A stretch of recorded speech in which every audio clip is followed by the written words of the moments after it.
Carrequera, l'île aux belles eaux. C'est ainsi que les Indiens caraïbes nommaient autrefois la Guadeloupe. Un nom évocateur qui raconte déjà l'histoire d'un territoire profondément façonné par l'eau. Cet archipel, situé dans l'arc antillais entre la mer des Caraïbes et l'océan Atlantique, a bien plus à offrir que ses plages turquoises. Il cache une richesse plus discrète et souvent méconnue, ses eaux intérieures. Ici, l'eau ruisselle des pentes fumantes de la Soufrière, jaillit en cascade dans la forêt, serpente entre les palétuviers et dort dans les mares et les marais. Je suis Cécile Rémusat, journaliste en Guadeloupe. Dans cet épisode, je vous emmène à la découverte de ces zones humides, des milieux essentiels à la vie, aussi fragiles que fascinants. Ils sont souvent méconnus, mais ces écosystèmes mystérieux révèlent une autre facette de l'île. Une Guadeloupe intérieure, résiliente et profondément vivante. Bienvenue dans La Guadeloupe, île aux eaux douces, un épisode du podcast L'eau, notre bien commun.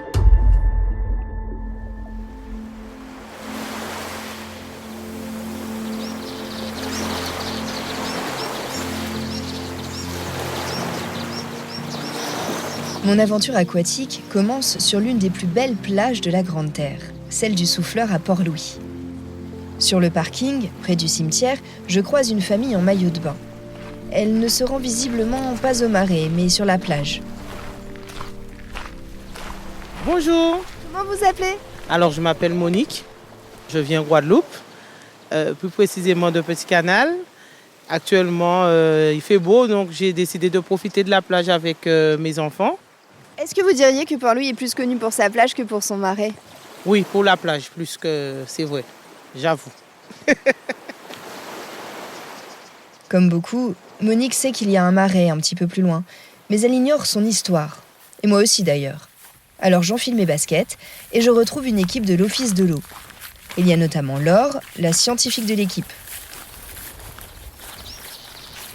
Bonjour. Bonjour, Laure Ducreux. Je suis chargée de mission protection de la ressource eau potable à l'Office de l'eau Guadeloupe.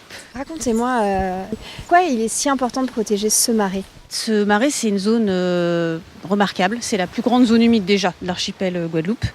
Et en fait, c'est un lieu où vont se rencontrer à la fois des oiseaux migrateurs. Donc, on a une faune qui est extraordinaire. On a une flore qui est également extraordinaire. Et c'est aussi un endroit où on a des eaux de pluie qui viennent se mélanger avec des eaux de rivière, qui viennent se mélanger avec de l'eau de mer et même des eaux souterraines. Donc, si vous voulez, c'est un milieu qui est très particulier, toujours en eau, qui nous protège également finalement en cas de pollution. C'est une zone tampon qui nous protège en cas d'événements extrêmes, puisque finalement, imaginez les grosses vagues issues donc d'événements type cyclonique ne viennent pas ravager les habitations qui sont derrière. En gros, c'est vraiment c'est un diamant pour la commune de Port-Louis à tous les niveaux. Donc moi, je vais aller visiter ce marais là par le petit chemin accessible à tous, avec mes 3 guides du jour. Je suis quand même bien entourée. Et là, qu'est-ce que vous allez faire, vous, avec votre gros 4x4 ? Alors moi, de mon côté, ce que je vais faire, c'est aller faire des prises de drone. En fait, il est tellement difficile de rentrer dans ce marais, il est quasiment impénétrable, que pour avoir une meilleure vision du fonctionnement et du réseau hydrographique, on se sert de nouveaux outils. Et donc le drone qui nous permet de faire des survols du marais et de mieux voir où arrive l'eau en fait, dans le marais. Okay, voilà. À tout à l'heure alors. À tout à l'heure, bonne balade. Et je retrouve Philippe Aurore, directeur de l'Office de l'eau. Oui, bonjour. Vous allez bien ? Très très bien.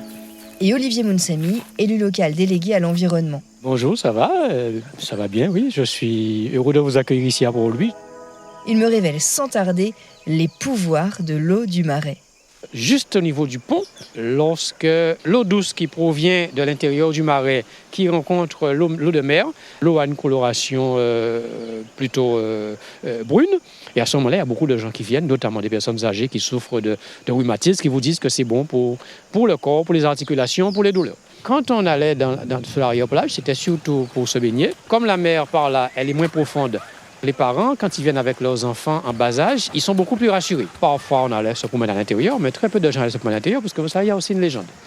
Et il y a des croyances qui disent qu'il ne faut pas trop s'aventurer dans le marais parce qu'on risque de ne pas retrouver son chemin pour sortir.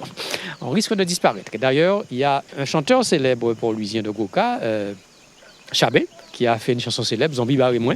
Et des chasseurs notamment, qui fréquentent beaucoup ce lieu, ils vous disent qu'il y a des endroits où ils vont pas s'aventurer, parce que même les marcheurs, il y a des endroits où ils ne vont pas s'aventurer parce que, selon eux, vous êtes à l'intérieur, vous voyez la sortie, vous voyez le reste du pays, mais vous ne trouvez pas le chemin pour en sortir. Donc voilà. Et quand vous étiez petit, vous y croyez beaucoup à ça? Ah, vous savez, beaucoup de gens croient. Tout à partir du moment où une croyance populaire demeure, qu'on se dise qu'on croit ou qu'on n'y croit pas, mais on a toujours une petite appréhension. On se dit, et si c'était vrai?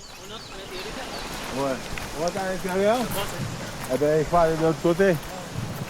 On est en train de se perdre là, c'est ça? En effet, c'est grand. Quand il y a de l'eau partout là, il y a de l'eau. Alors que là, en ce moment, il n'y en a pas. Il n'y en a pas. Le marais, ça sèche de plus en plus. Mais c'est aussi, on commence à apercevoir l'impact aussi du réchauffement climatique. Au niveau même de la Guadeloupe, hein, pas forcément ici sur les marais, mais au niveau de la Guadeloupe, on s'aperçoit qu'il pleut que de moins en moins. On estime que sur la Soufrière, qui est quand même le château de la Guadeloupe, on estime qu'il y a 30-40 ans, on était autour de 10-11 mètres d'eau par an. Et aujourd'hui, on parle plus de 7-8 mètres d'eau par an. Donc, vous voyez. Bon, ça y est, il pleut. Ça fait plusieurs jours qu'il y a une grosse sécheresse. Ça va peut-être faire du bien au marais. Ah, c'est certainement. Sur le chemin du retour, alors que la pluie se calme, nous abordons l'histoire fascinante de ce marais qui aurait pu disparaître et laisser la place à une raffinerie de pétrole. Vous étiez là, vous, à l'époque? Oui. J'avais 25 ans. Le marais de Port-Louis, c'était un espace tranquille, j'ai envie de dire, jusqu'à 1989. Une société américaine, la Black Diamond Petroleum, avait pour projet d'installer tout au fond, sur la pointe d'Antigua, une raffinerie de pétrole qui devait raffiner du brut et adosser à cette raffinerie, bien sûr, un port pour accueillir les pétroliers. Tout le monde a aperçu la chose comme une menace et même sans statut de protection particulière, le marais était quand même une zone à laquelle les Port-Louisiens tenaient beaucoup. Donc il n'était pas question de le laisser se dénaturer puisque c'était un lieu de vie. La pêche, la capture des crabes, la chasse. Donc vous imaginez une raffinerie de pétrole, donc c'était vraiment impensable de laisser faire. Et donc tout de suite, les gens ont commencé à manifester leur opposition. Les manifestations se sont répétées à plusieurs reprises. Et il y avait le renfort de personnes étrangères aussi, des écologistes d'ailleurs, des défenseurs de la nature d'ailleurs, qui ont porté leur soutien aux Guadeloupéens. Je peux vous assurer que s'ils ont fait marche arrière, c'est qu'ils ont senti qu'il y avait un refus populaire massif. Le marais a ensuite été classé Ramsar, du nom d'une convention internationale de conservation des zones humides. De retour à la plage, je remercie mes guides et retrouve Laure Ducreux, la scientifique. Elle a effectué des relevés pour une étude de l'ODE, l'Office de l'eau, qui vise à mieux connaître l'eau de ce marais. Et on se retrouve. Comment s'est passé votre repérage? Eh bien, plutôt bien, si ce n'est qu'on commence à voir les prémices de la sécheresse. On s'attendait à trouver l'eau et non, heureusement qu'on avait notre drone. Donc là, en fait, globalement, il pleut plus depuis 3 semaines en Guadeloupe. C'est normal, c'est le début de la saison de carême. Et sous l'effet de l'évaporation, il y a moins d'eau dans le marais actuellement. Le climat est en train de changer, on a moins, en tout cas c'est le sentiment, moins de pluie, moins d'apport d'eau de la partie continentale et donc le marais il est en train de se refermer sur lui-même.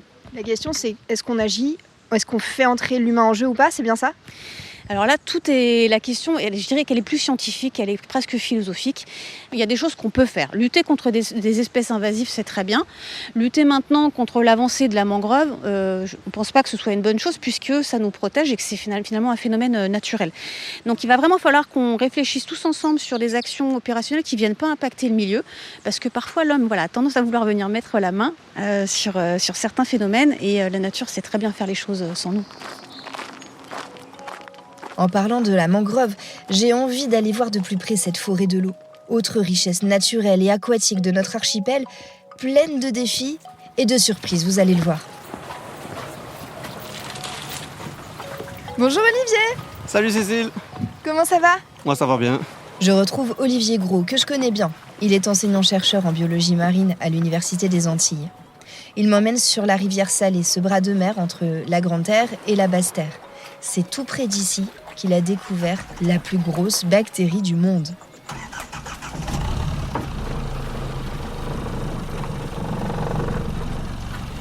Tu vois, la rivière Salée te donne aussi une bonne idée de la conception ancienne de la mangrove. Tu es dans Pointe-à-Pitre. À ta droite, tu as la décharge, la grande décharge de la Gabarre. Derrière, tu as l'aéroport. Autant te dire que tout ça, on s'est dit la mangrove, ça sert à rien. On va écraser, combler et on va faire donc la décharge, on va faire l'aéroport. On a fait Jarry. Jarry, c'est la grande zone portuaire là, qui est derrière nous. C'est le poumon économique. C'était l'ancienne conception de la mangrove, le truc qui sert à rien, qui est plein de moustiques, source de maladies, etc., etc. Là où moi je vais t'amener, c'est le travail qu'on fait depuis des dizaines d'années pour changer ce concept de la mangrove et voir tous les intérêts écosystémiques, naturels que peut offrir ce type de milieu.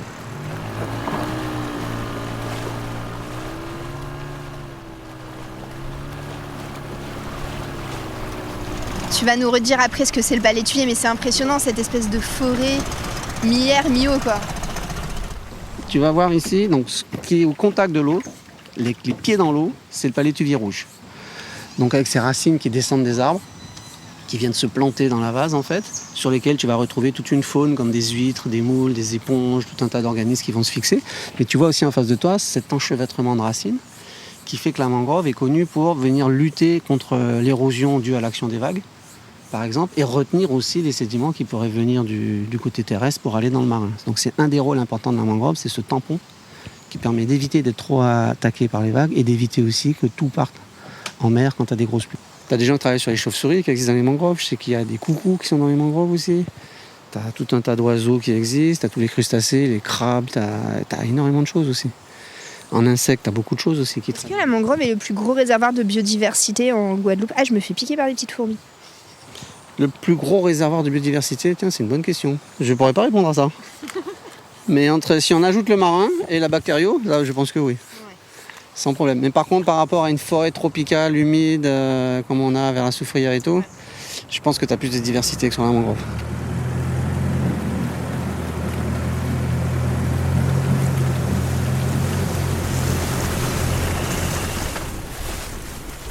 On va couper le moteur. Et voilà.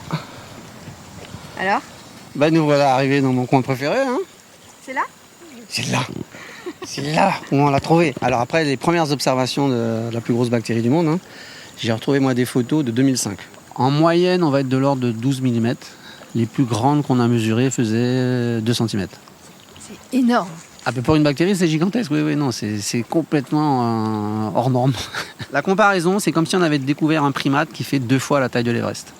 Donc je peux donner une bactérie avec une pince à épiler. C'est incroyable. Comment ça s'appelle déjà? Alors le nom scientifique, c'est Thiomargarita magnifica. Moi, je voulais pas donner ce nom d'espèce. Je trouvais que c'était un peu plat. Parce qu'en fait, elle a une forme très particulière, la Thiomargarita. Ça te fait un grand filament qui se termine par comme un chapelet ou un boudin créole. Et moi, je vais l'appeler Créolo-boudinus. Pour rigoler, quoi. En microbio, on a le droit de rigoler un peu. Mais les co-auteurs du papier trouvaient que ça faisait pas assez sérieux. Donc, c'est validé Thiomargarita magnifica. Donc là, on va à l'eau, là. Là, on va dans l'eau, ouais. Allez, C'est là l'intérêt. on va mettre la combi. À la flotte. Allez.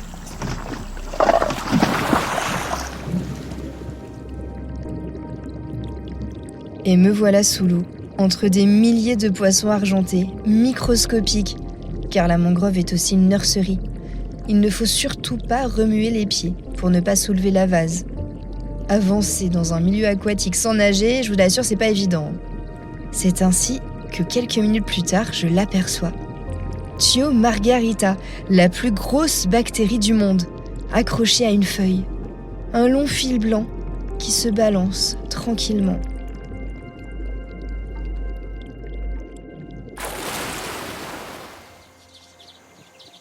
Et nous voilà. On est sorti de la mangrove, on a repris le bateau. Moi j'ai trouvé que l'eau était plutôt très claire, hein. C'était hyper agréable dans peu d'eau. Tu as une visibilité qui était correcte. Tu as vu quand même les bactéries les plus rapides, les bactéries qui font de la photosynthèse qui sont toutes rouges. On a vu les Thiomargarita, les poissons, bref, toute cette diversité. En Guadeloupe, on a la plus grande mangrove des petites Antilles, c'est ça? Oui, et la mieux préservée. Alors, c'est sûr qu'on ne va pas rivaliser avec Cuba en termes de superficie, Et sur les petites Antilles, oui, c'est chez nous qu'il y a la plus belle mangrove. Et demain, qu'est-ce qu'on peut imaginer pour cette mangrove? Alors demain, le souci, ça va être la montée des eaux avec le changement climatique. En fait, ce que tu vois là, c'est pas cette partie-là qui va avoir un problème. Parce que quand il va y avoir montée des eaux, cette mangrove de bord de mer, en palétuvier rouge, va simplement accompagner. Mais le souci, c'est plus la partie forestière que moi, je maîtrise pas trop, mais avec toute la profondeur de la mangrove, en fait, qui n'aura pas de quoi reculer. Parce qu'elle va se retrouver bloquée par les routes, par les constructions, par des choses comme ça. Et c'est cette partie-là qui va souffrir le plus. C'est celle qui finalement n'a pas besoin d'eau de mer, au contraire. Exactement. C'est ce qu'on appelle l'arrière-mangrove ou la forêt marécageuse, là où tu as les mangles-médailles, les ptérocarpus, ou là où on va planter les madères, etc. Olivier me parle aussi de ses recherches sur les incroyables pouvoirs filtrants de l'eau de mangrove. Cette eau qui pourrait vraiment faire notre bien commun, alors que l'archipel connaît de gros problèmes d'assainissement. Ce jour-là, je me rends dans la zone industrielle de Jarry. 200 hectares de béton, un poumon économique, à défaut d'être resté un poumon vert. Il y a justement une opération de replantation de palétuviers. Alors, nous allons planter l'avenir. Félix Lurel, écologue, travaille pour le Grand Port Maritime. Pour que le système racinaire ne soit pas comprimé. D'accord? Alors, on teste. Oh, c'est pas mal ça. Oui, c'est pas mal. Bon. Voilà. Comment tu t'appelles alors? Linda. Linda? Oui. Eh bien voilà, on a planté un palétuvier blanc, un laguncularia racemosa pour l'avenir. Voilà, tout à fait. Bonjour Linda. Bonjour. Cécile Rémusat, journaliste. Alors, toi pareil. Je suis là aujourd'hui parce que moi déjà je suis quelqu'un qui adore les plantes et je pense qu'effectivement il faut qu'on pense à la suite, aux enfants, au futur, parce que la planète a besoin de ça. Donc je pense que c'était vraiment une très belle action et qu'il fallait être présente aujourd'hui. Ça vous a fait quoi là de planter ce petit palétuvier? Ça fait plaisir. Ça fait plaisir avant tout de savoir que voilà, on est au cœur d'une action, on aide la planète à se régénérer, parce que c'est vrai qu'avec les constructions, avec tout ce qui se fait aujourd'hui, on a un peu tendance à mettre ça de côté, mais la terre, c'est d'abord elle qui nous nourrit et il faut bien en prendre soin. Vous saviez que Jarry a été construite sur la mangrove? Oui, ça je savais, oui, effectivement. En fait, oui, parce qu'on se dit que quelque part, pour construire, c'est vrai que Jarry, c'est le poumon de la Guadeloupe. C'est vrai qu'on en a besoin, c'est là qu'on travaille. Mais c'est vrai que malheureusement, pour avoir ça, on a dû détruire la planète, on a coupé des arbres. Puis, donc maintenant, on voit parfois ce qui se passe quand il pleut, on voit les dégâts, comment ça arrive vite, que ça monte vite. Parce que de toute façon, la nature, je pense que peu importe ce qu'elle subit, elle est forte et qu'elle reprend toujours ses doigts. Faire confiance à la nature et à la force de l'eau, c'est le choix du Conservatoire du Littoral. En fait, au lieu de miser sur les graines, on a misé sur l'eau. Je rencontre son délégué adjoint, Mehdi Broussillon. Bonjour. Vous allez bien? Oui, ça va et vous? Bien, merci. Après avoir été occupés illégalement par des entreprises, 6 à 7 hectares de mangroves ont déjà été récupérés à Jarry. On s'est rendu compte que, en libérant des espaces qui redeviennent en eau, on offre la possibilité à l'écosystème de composer lui-même sa reconquête de l'espace. Généralement, ça se manifeste par le retrait des remblais et des déchets, puisque c'est essentiellement ça, c'était du comblement de zones humides. Et on retrouve aujourd'hui des espaces remis en eau, et donc qui permettent un retour de la végétation et de la faune. Et c'est par ce chemin-là, finalement, qu'on montre qu'on redonne à cette forêt ses marges de manœuvre pour évoluer. Rendre l'eau à la terre pour notre bien commun. C'est ce qui a aussi été fait à la Pointe-Canot, derrière la plage de Saint-Félix-au-Gosier. Ici, seulement des pélicans, des bateaux de pêche, quelques promeneurs et baigneurs, et 8 mares qui communiquent les unes avec les autres en fonction des saisons. Tout a l'air si tranquille, mais il a fallu se battre pour préserver cette zone humide. On voit déjà la vie avec les petites libellules sur les flaques d'eau, les oiseaux qui chantent. Et c'est ça en fait, généralement partout où l'eau vient, la vie s'installe petit à petit. Généralement on voit la végétation apparaître. Mais il y avait quelque chose là avant, Mehdi? Oui, effectivement, on avait une construction qui accueillait une activité de restauration pendant des années, qui était à l'abandon. En fait, au fond, il y avait aussi un bloc sanitaire en béton avec une fosse septique, donc qui se relâchait en fait finalement directement dans la mangrove. Là, il n'y a plus rien. Voilà, donc l'idée c'était vraiment de désartificialiser, c'est-à-dire on restaure le site en déconstruisant tout ce qui était bâti, en nettoyant au maximum les déchets, les nombreux déchets, c'était assez colossal. Et puis surtout le lien entre l'eau et ici, c'est le sol. Le sol en fait, en le décompactant, c'est-à-dire en l'aérant, en le remobilisant, redevient beaucoup plus fertile puisqu'il capte l'oxygène. S'il y a des graines qui sont enfouies dans le sol, elles vont pouvoir réémerger. Le fait d'avoir restauré cette emprise qui faisait à peu près 300 mètres carrés de construction, ça permet en période de pluie à l'eau de venir en fait dans cet endroit-là. On peut imaginer qu'il faut juste un petit peu de temps à ces milieux pour se réhabituer et reprendre un peu toute leur vigueur.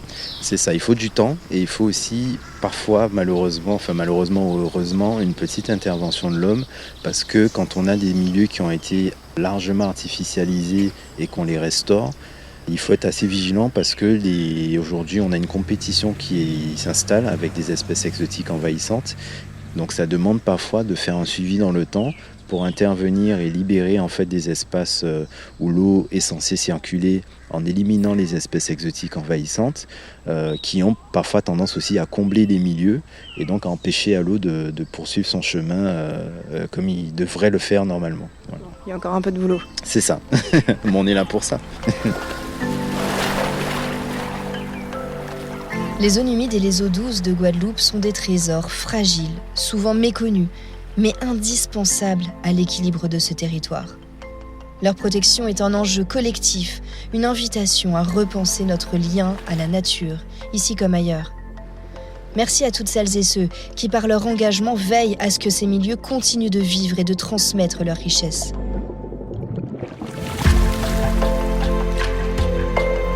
Je suis Cécile Rémusat et vous venez d'écouter La Guadeloupe, île aux eaux douces, un épisode du podcast L'eau, notre bien commun, pour Outre-mer la Première, coécrit par Cécile Rémusat et Léa Coulard et produit par Natif. La musique est composée par Damien Talavera et la direction éditoriale est de Fabrice Auchard et Célia Cléry.